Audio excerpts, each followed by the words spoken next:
Filho e do Espírito Santo. Amém. Ave Maria, cheia de graça, o Senhor é convosco. Bendita sois vós entre as mulheres, e bendito é o fruto do vosso ventre, Jesus. Santa Maria, Mãe de Deus, rogai por nós, pecadores, agora e na hora de nossa morte. Amém. Paz e bem, meu nome é Frei Benedito Maria, irmão leigo franciscano. Nós continuaremos hoje, com a graça de Deus, com as nossas catequeses, usando o Catecismo na Escola de Jesus. Bem, nós vamos fazer um resumo breve do que nós estudamos na última aula. E, bem, nós aprendemos que o nosso fim é conhecermos, amarmos e servirmos a Deus fielmente nessa vida, para gozá-lo da felicidade na vida eterna com esse próprio Deus, ou seja, onde não haverá sofrimento algum. Nós sabemos que só vai para o céu quem morre em estado de graça, ou seja, as almas que, em sua consciência, não se acusam de nenhum pecado grave, de nenhum pecado mortal. Bem, nós sabemos também que as almas que morrem em estado de pecado mortal, ou seja, nesse triste estado, essas almas elas receberão um castigo, porém, infelizmente, será um castigo eterno que nunca terá um fim. Bem, nós sabemos que as almas que morrem em estado de graça, mas essas almas elas não expiam todos os seus pecados, sejam pecados mortais ou pecados veniais já perdoados, essas almas elas sofrerão temporariamente o purgatório, ou seja, é uma privação de Deus com sofrimentos, porém sofrimentos temporais. E depois de que a alma está totalmente purificada, ela é elevada aos céus, ou seja, para o seu destino eterno, gozando de Deus, dessa felicidade plena. Justo é o Senhor que vai dar a cada um o prêmio ou o castigo que lhe for devido. Bem, e por último, nós aprendemos que a nossa igreja, a nossa religião, ela professa a fé em um Deus uno e trino. Bem, nós sabemos que a primeira pessoa da Santíssima Trindade é o Pai, a segunda pessoa é o Filho e a terceira pessoa é o Espírito Santo. Ao Pai são atribuídas as obras da criação, ao Filho as obras da sabedoria e da redenção, e o Espírito Santo as obras de santificação e de amor. Esse foi o nosso resumo breve da nossa última aula. Nós daremos continuidade com as perguntas dessa aula. E a pergunta dessa aula, a primeira pergunta, é a questão 25. Todas as pessoas da Santíssima Trindade são um só Deus? E a resposta é a seguinte: sim. Todas as pessoas da Santíssima Trindade são um só Deus. Bem, e a explicação é a seguinte: Santo Agostinho, o grande doutor da igreja, ele passeava um dia pela praia e ele estava meio que absorto naqueles pensamentos, naquelas contemplações. E, bem, ele que tinha uma inteligência agudíssima, ele que era doutíssimo, ele era um gênio, ele tentava inutilmente compreender aquele grande mistério da Santíssima Trindade. Bem, o Pai é Deus, o Filho é Deus e o Espírito Santo é Deus. Mas todas as três pessoas divinas são um só Deus. E a sua mente, ela quebrava a cabeça nas sombras desse grande mistério. E quando que, de improviso, aparece um belo e gracioso menino e, alegremente, ele se preocupava em o quê? Em enterrar a mãozinha na areia. E então, com isso, Santo Agostinho faz a seguinte pergunta: o senhor faz pequena criança? E a criança responde: eu quero colocar nesse buraco toda a água do mar. Então o santo responde: é impossível fazer isso. Como pode um buraco tão pequeno conter a imensidade do mar? E como pode a sua débil mente conter os altíssimos mistérios de Deus? E então, o menino, depois de responder isso para Santo Agostinho, ele desaparece. Bem, nós sabemos que essa criança era um anjo e Santo Agostinho ele compreendeu essa grande lição. É o mistério mais sublime de nossa santa religião, o mistério da Santíssima Trindade, porque ele supera a capacidade da nossa mente, mas isso não é algo contrário à própria razão humana. Bem, Deus ele não é uno e trino na natureza.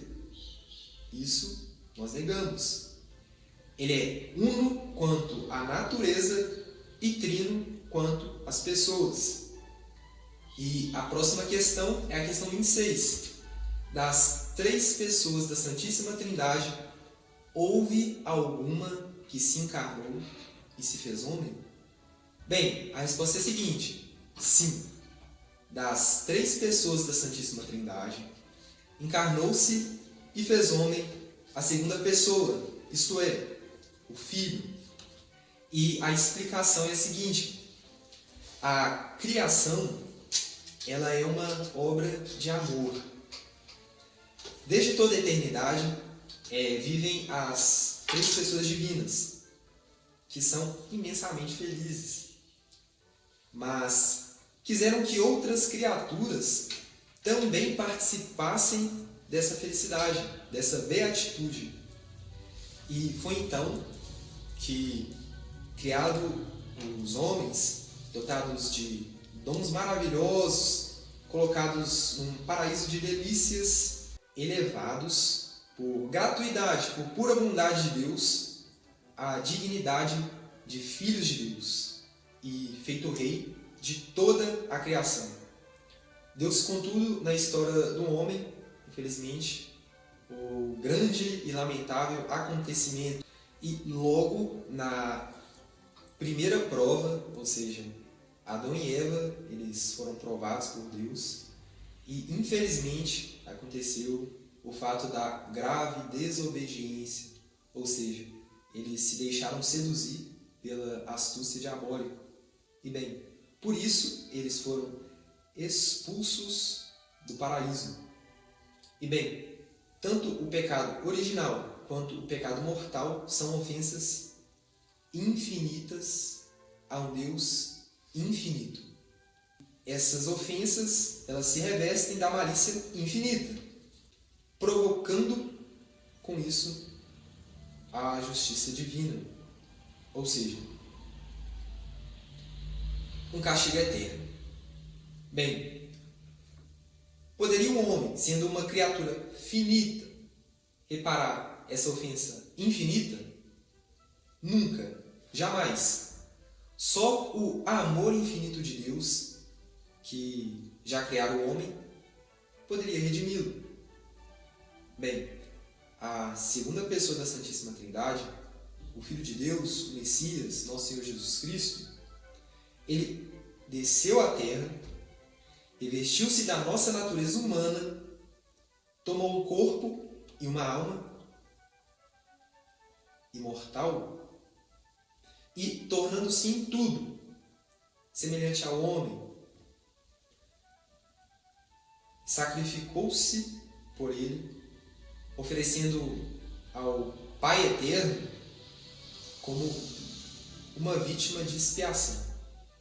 Mas, quando apareceu a bondade e o amor do Salvador, nosso Deus, diz o apóstolo São Paulo,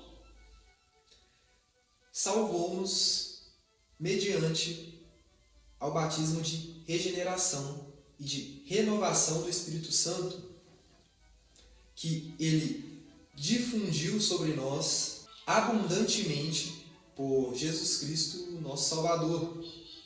A próxima questão é a questão 27. Como se chama o Filho de Deus feito homem? E a resposta é a seguinte: o Filho de Deus feito homem chama-se Jesus Cristo. E a explicação é a seguinte: entre as muitas coisas que o anjo Gabriel disse a Nossa Senhora, quando ele foi anunciar que ela seria a Mãe de Deus, ele também disse essas seguintes palavras: por-lhe-ás o nome de Jesus. A Virgem, ela cumpriu a ordem divina, porquanto no 8º dia do nascimento de Nosso Senhor, foi ele circuncidado e recebeu então o nome de Jesus. Bem, Jesus significa Salvador, nome que exprime claramente a missão do Verbo encarnado, pois Jesus, ele veio para salvar, redimir os que estavam perdidos.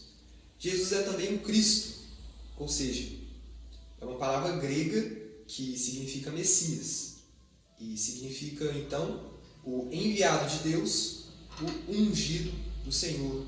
Esse é o nome mais santo, mais glorioso e mais suave que poderia ser pronunciado nessa terra. Ele é o bálsamo para o coração, doçura para os lábios nas horas de dor, de angústia, de sofrimento e também nas horas solenes da nossa vida e principalmente na hora da nossa morte. Em nome de nosso Senhor Jesus Cristo, São Pedro, ele realizou um grande prodígio. Pedro e João, eles saíram do templo e encontraram então um pobre que também era aleijado. E ele era aleijado desde seu nascimento. Com as mãos estendidas, ele pedia esmola. Então Pedro, ele olhou compadecido, ele teve compaixão daquele pobre aleijado e disse as seguintes palavras: não tenho prata nem ouro, mas o que tenho, isto te dou. Em nome de Jesus Cristo Nazareno, levanta-te e anda. E dando um salto, pôs-se em pé e ele começou a andar. Imediatamente quis entrar no templo e, saltando, ele louvava e glorificava a Deus. É sobre-humano o poder do nome de nosso Senhor Jesus Cristo. Porque sob o céu, afirma São Pedro, nenhum outro nome foi dado aos homens pelo qual nós devamos ser salvos. Com essa citação de São Pedro, nós finalizamos essa questão. E a próxima questão, a 28, quem é Jesus Cristo? E a resposta: Jesus Cristo é a segunda pessoa da Santíssima Trindade. Ele é Filho de Deus feito homem. E a explicação narra o Santo Evangelho que, tendo chegado a hora de iniciar a sua vida pública, Jesus, ele quis se despedir de Nossa Senhora. Ele deixou Nazaré e quis caminhar para as margens do Rio Jordão, onde João Batista, ele administrava o batismo de penitência. Jesus, nessa ocasião, ele contava 30 anos de idade. E chegando lá, ele também quis receber esse batismo. Nosso Senhor desceu ao rio e no momento do batismo, naquele mesmo instante, os céus como que se abriram e sobre ele desceu o Espírito Santo em forma de pomba. E do céu ouviu-se as seguintes palavras: Tu és o meu Filho amado. Foi essa uma revelação solene do mistério da Santíssima Trindade e também da divindade e da missão de nosso Senhor Jesus Cristo. Ele, portanto, que é o Verbo eterno do Pai, a segunda pessoa da Santíssima Trindade, que, por amor ao gênero humano, vítima do primeiro pecado, tomou alma e corpo como nós, por obra do Espírito Santo. Tornou-se desde então homem-Deus, que diante do Pai, Pai eterno, representa a humanidade, após havê-la resgatado da escravidão do pecado. Agradeçamos a nosso Senhor Jesus Cristo por ter se dignado a assumir a nossa natureza, fazendo-se como que nosso irmão. E com isso, nós finalizamos a questão 28. Questão 29. Jesus Cristo, ele é Deus e homem? E a resposta é sim. Jesus Cristo é verdadeiro Deus e verdadeiro homem. Bem, quando nosso Senhor ele desceu em Belém, uma estrela prodigiosa apareceu no céu e foi vista nos longínquos países do Oriente. Viviam lá 3 grandes sábios. E diz a tradição que, além de sábios, eles também eram reis. Eles compreenderam rapidamente, logo, que a estrela anunciava o nascimento do Salvador. Eles se dirigiram para ir vê-lo. Eles deixaram a pátria e, seguindo a estrela que os precedia, chegaram, enfim, a Belém. E a estrela, ela parou justamente em cima da choupana onde estava o Nosso Senhor, acompanhado por Maria e por José. E lá, entrando com grande alegria, grande júbilo, eles se prostraram e adoraram a Deus. E depois eles abriram também os seus tesouros. Ofereceu a Nosso Senhor o ouro, o incenso e a mirra. O ouro, na interpretação dos santos, significava a natureza divina. A mirra, a natureza humana, e o incenso, a homenagem de adoração a Jesus, que era homem e Deus. Jesus, ele é verdadeiro Deus porque ele é a segunda pessoa da Santíssima Trindade. E ele é verdadeiro homem porque ele tomou corpo e alma como nós.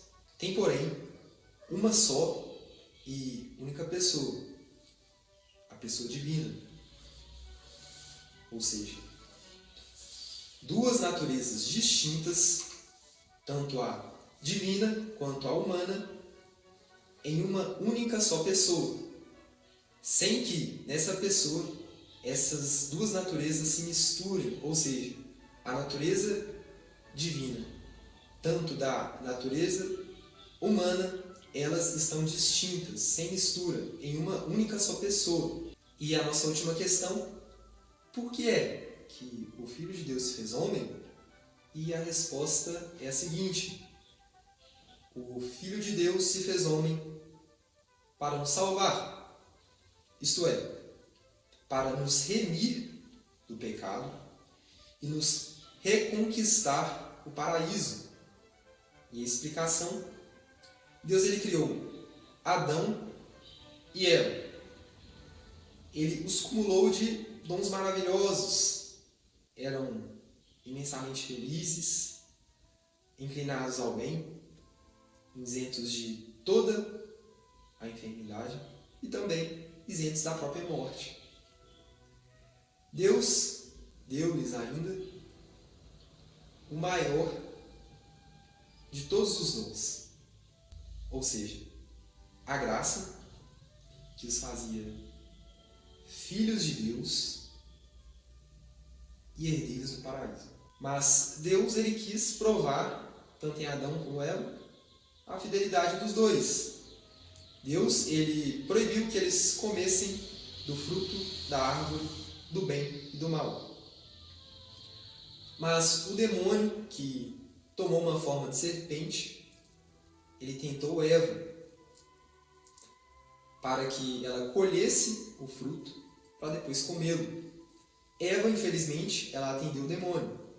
Ela comeu daquele fruto e depois ela deu a Adão, que também comeu do fruto proibido. Bem, cometeram assim o primeiro pecado e Deus os castigou. E isso foi imediatamente. Eles perderam a graça e todos os dons que Deus nos havia dado, tanto para si como também para nós que somos os seus descendentes.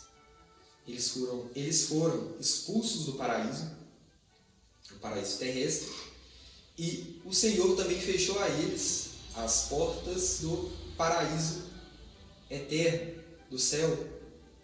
E como poderia um homem reconquistar a graça, tornar-se novamente filho de Deus e salvar-se do inferno?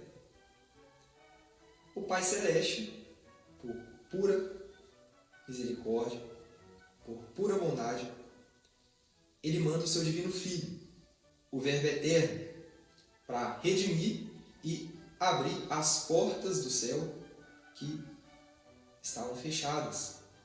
E Santo Agostinho, doutor da Igreja, ele diz que Deus se fez homem para que nós nos tornássemos semelhante a Ele. Oh, quanto Jesus é bom e como devemos amá-lo. Nós finalizamos as questões do Catecismo hoje. Como ação de graças durante a semana e durante toda a nossa vida, nós devemos retribuir a Deus por todos esses benefícios que dele nós recebemos. Os benefícios da redenção, os benefícios infinitos da redenção, os padecimentos de Cristo, a sua vida, paixão e morte e ressurreição, claro. E para isso, nós católicos temos de cumprir os nossos deveres, sejam as crianças, os adultos. É muito necessário praticarmos a religião católica, inclusive nos nossos dias, que são dias terríveis.